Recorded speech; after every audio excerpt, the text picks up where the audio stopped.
we were talking about the environment at the time. You mentioned that it would have happened anyway, and that was just thinking about there was obviously change in the air. We talked about, MLK had been doing his thing kind of in the South, Montgomery bus boycott in '55. You had the lunch boycotts or the lunch counter protest in '60. Right at the same time, you're kind of getting things off the ground with SDS. It's all leading up to, Dylan's first record and Betty Friedan's book, and I mean, there was just this huge wave of things, and I was just wondering how palpable it was on campus at the time at U of M in '59. Did everyone know that something was happening? No, I don't think so. Most people were just as, seemed just as oblivious and doing life, and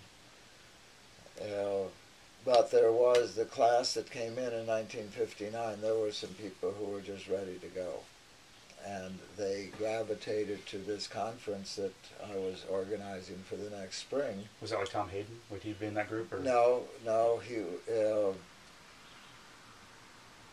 he must have already been. So he graduated in '61. So he was already into the daily. But Bob Ross, Sharon Jeffrey, Dickie Magadoff, Carol Cohen, Barbara Cohen, Nancy Press. They joined the Political Issues Club, and they joined this conference, and they just did it. And I was, at that time, I had gotten invited by some of these friends that I had. They weren't really in the political world, but that were friends. They said I should get onto the Student Government Council. There was a vacancy. So I applied and I got appointed. And then shortly thereafter was the election, that the vacancy was till the election. And so I ran a campaign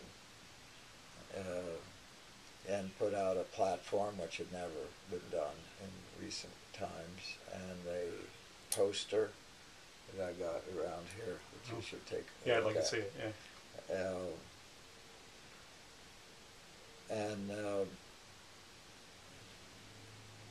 So the student government, I sort of, to raise questions in the student government that were of relevance to how the university was operating, about hours, about scheduling, about speaker bans. Anybody coming to speak on campus had to be approved by a lecture committee.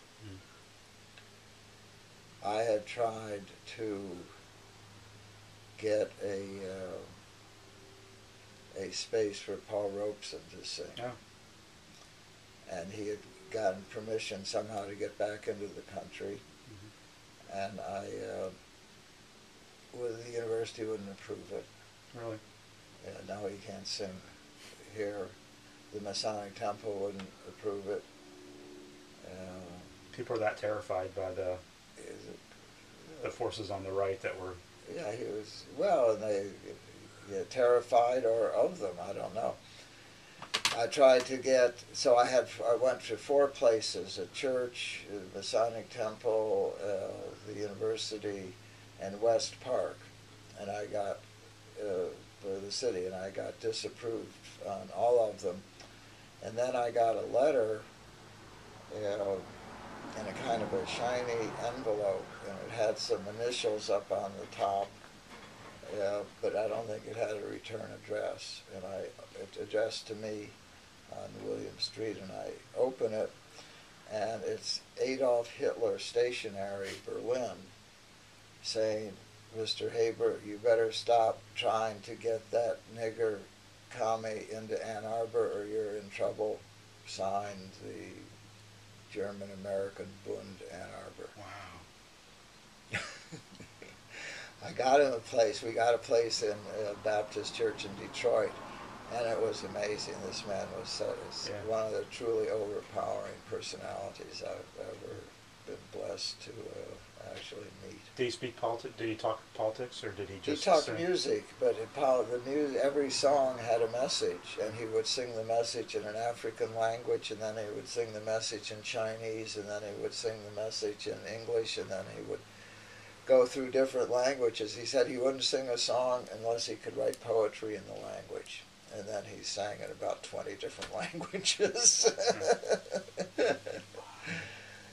And so he used art to teach, and so he did not give a political speech, but he gave a political education. You talked about the students coming in '59, the class of '59. Yeah. You're working now with some young students around the country. I think they didn't. I mean, I'm not sure what's going on with this The new SDS. the new SDS. But is your sense now that we're experiencing another kind of groundswell, like the young people coming in today? I tend to be very pessimistic when I walk around campus about the young people that I see. I think they're all just very much maybe scared and thinking about their careers, and I don't see the energy and the empathy. But are you seeing something different? There are some who got it, and there are a lot who are here to get a job. This is a very rich campus these days. I get the impression that there's a lot more receptivity and consciousness over at Eastern, which is slightly more working class, and whatever the median income of Michigan is $180,000 or something. These are rich kids. So the percentage you would think was more. The percentage of people that got it in '59 was more so than it is now. It's I don't know. completely arbitrary. No, I can't speculate that. I think now consciousness is so much wider. I think people, even if they just go robot-like through their business career, know what is going on. And they know that everything that the left and the idealists and the crazies and the dopers have done hasn't amounted to a change. And so they are working with what is, as my dad would have had me do. If there were a chance for a change, I think there would be a big split, because people aren't blind when the polar bears are falling off the ice floes, when there's no winter and when the cherry crop is gone and it's sinking in. And we're not such a segregated society as we were back then. Diversity is, pretty much people's experience now. So while this seems like the dumbest and most complicit population, given what's going on, I keep my faith that this capacity of consciousness is really there.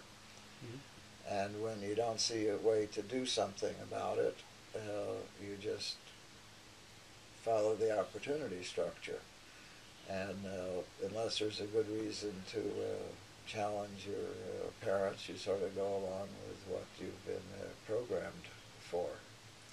Okay. But there is a good reason to challenge the previous generation. I'm curious what you think about we can talk about the Port Huron Statement, which is now, it's celebrating the 50th anniversary this summer. Right? But I'm curious, before we talk about the specifics of the Port Huron Statement, the Occupy movement has kind of made it a point not to have leaders and not to kind of codify what they believe. I'm curious, your experience was very different. I mean, you actually wrote down what you believed, and you had people that were out front kind of pushing it. I mean, did they do that because they learned from what you had gone through, or do you think that's a good strategy or a bad strategy? I'm just kind of curious as to how you see that. Well, look at it this way. If you consider that SDS began in September 17th of 1959, when we got our name and sort of began our mission. In 3 years, we came to codify. And up to then, there was a group here, there was a group in Madison, there were people in Oberlin, there were people in Antioch, there were people in Cambridge, there were people in Berkeley, there were people in Tucson, each with their occupies, with their little chapters, with our communication at national congresses, at demonstrations, and whatever, however we got together. And by the second year, we're beginning to have a conference bringing us together, and by the third year, we're beginning to see, well, how do we have a convention that deliberates, and then, well, what would we put in a deliberation? And so we asked from all the different occupies that have been each doing their thing, well, put your heads together, what do we want in this, and then come to meet. So this Occupy is like SDS, a year old, from September 17th last year to wherever we are now. So we should give it time. Barely out of infancy, and they're going to have a meeting, as I understand, in Philadelphia on the end of June, which is looking at, well, what do we believe? And so what I'm thinking of in terms of this Port Huron Plus 50 meeting is gathering in this ideas of what do we believe. And what I'm particularly hopeful for is a way of putting the questions together that is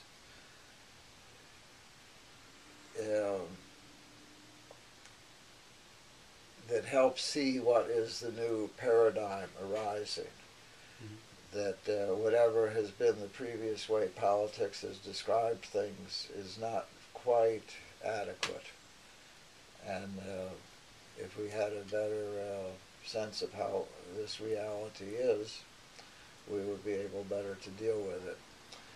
And I'm particularly optimistic about this time because it's really the first time in the human experience when people can communicate globally,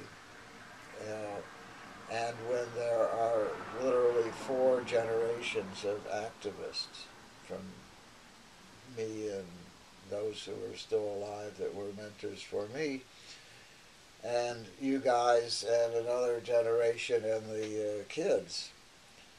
And I felt that until we really get a multi-generational view of what's going on, we don't quite see it.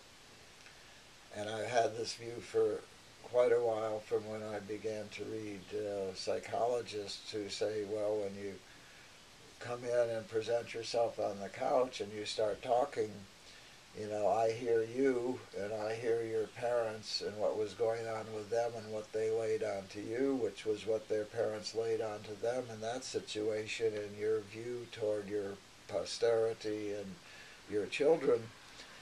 So really, you here are, a number of generations, and if we could see together across those generations, maybe we would see what's going on. As for the biblical, view, the sins of the fathers are onto the children to the 3rd and 4th generation. And so if we have 3 and 4 generations looking at this sinful system that we have inherited, maybe we can untangle the Gordian knot and not be at odds with each other, but have a turning of heart across the generations.